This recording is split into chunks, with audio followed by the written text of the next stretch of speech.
A lot of people are familiar with the name Aleister Crowley, who was an English occultist who was in New York City during World War I conducting rituals, one of which was called the Allah Mantra working. And what some people say happened is he tore a hole in the sky, or in other words, opened a portal for entities from another dimension to enter. He supposedly received information from an entity that he called Lam or Lam, and it looks strangely like the way aliens are depicted. Several years later, rocket engineer and occultist Jack Parsons comes on the scene and starts to follow in the footsteps of Crowley. And Jack Parsons conducted rituals in California in 1946 called the Babylon working, and he supposedly was also talking with things from another world or another dimension.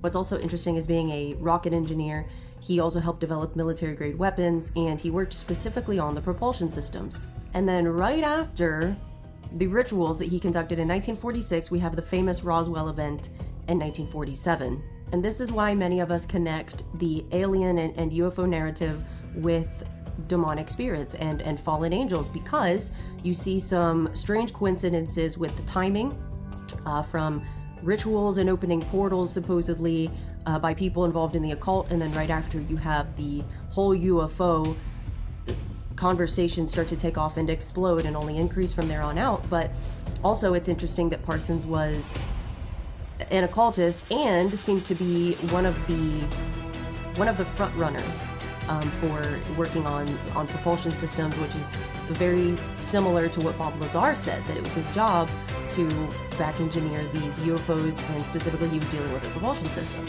So we have occultists opening portals, and then we have supposed aliens showing up, messing with people in our dimension, and you can take that as it's a coincidence and completely unrelated, or you can see there may be some overlap there.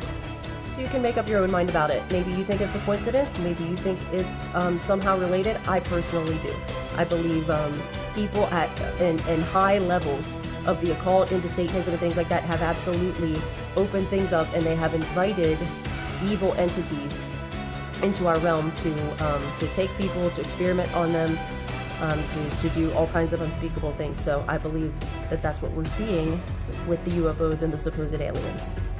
Here's the last thing I'll say about it is, in the spirit, permission is necessary. God created people to be free moral agents. And so he even needs permission to come into our lives. We have to want that and allow him to come into our lives. We have to permit the relationship. And so the same is true on the dark side of things, that when you give yourself over to certain behaviors and things, and especially if you dabble in the occult, you open yourself up to these influences, you invite these things in, you give permission. And so if we did see people dabbling in the occult and opening portals and inviting demonic entities or fallen angels to interact in our realm, then it's no surprise that all of a sudden people are now being taken, and they are being influenced by what they believe are aliens, and yet all of this comes on the heels of some demonic rituals.